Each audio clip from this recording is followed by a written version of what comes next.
Paano nga ba magbayad ng tax para sa final nating annual 1701 sa BIR? Online natin 'to gagawin. Puwedeng i-explore ang GCash, ang Land Bank. Pag-usapan natin.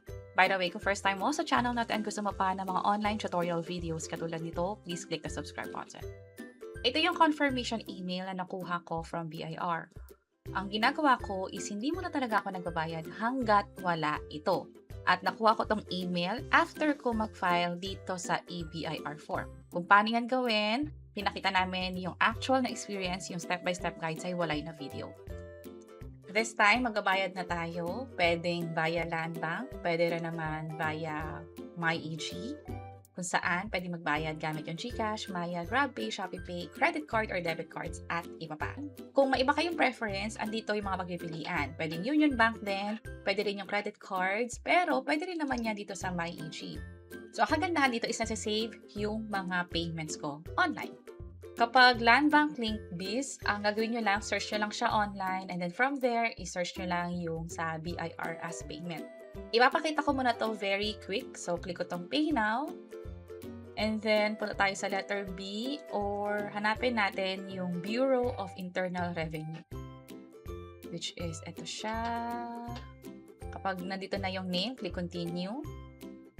And then, tax payment. Click natin yung Continue. At ito yung kukumpletuhin information. Yung amount, halimbawa, 20,000 pesos. Yung TIN. At yung branch code na din.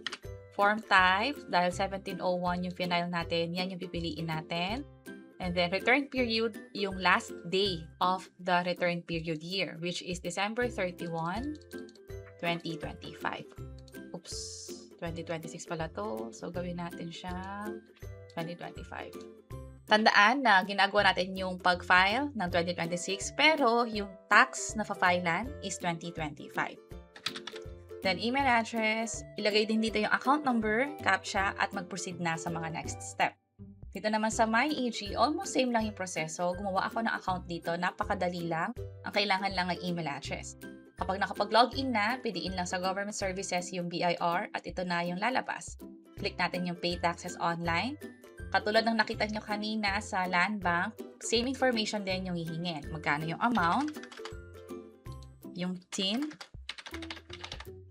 branch code 000, and then RDO, yung form series natin 1700, form type 1701A, depende kung anong form yung fina-file ninyo. And lastly, yung return period. Click natin yung next.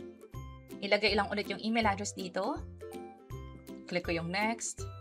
At ito yung lahat ng detalye na nilagay natin.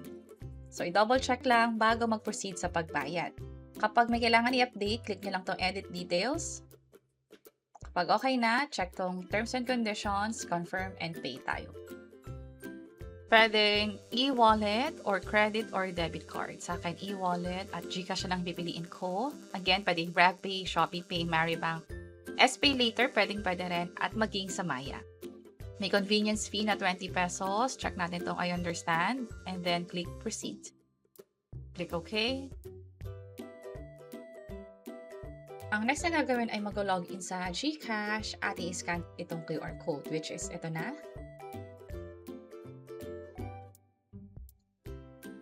Pwedeng magbayad gamit ang G-credit kung enough yung funds. Pero sa akin, GCash and then pay na natin tong amount. Payment confirmed. So, pwede nang i-double check dito sa I Pay MyEG kung confirmed na din. While waiting, dito sa transaction history natin sa GCash, dapat nabawas na rin yung pera, which is ito siya. Hintayin ko na lang dito sa mismong website ng MyEG. Unfortunately, nagkaroon ako ng unexpected na error. So, kunin ko yung screenshot na to. Kailangan natin yung order number, service name, para just in case na kailangan mag-report at hingi nila to, at least meron tayong kopya. I-check ko yung transaction history ko dito sa account. At buti na lang nandito yung payment na ginawa natin. So, ito yung kagandahan at nagustuhan ko rin sa MyEG kasi nga, kahit magkaroon ng error, katulad nito, pag chinek natin yung record or yung transaction history nga, na cover pa rin siya. Pero just in case na wala rito sa transaction record, pumunta rito sa Contact Us section ng MyEG at i-report yung failed transaction. Pero bago yan, dapat i-double check nyo muna doon sa bank or sa e-wallet na nabawas nga talaga yung transaction.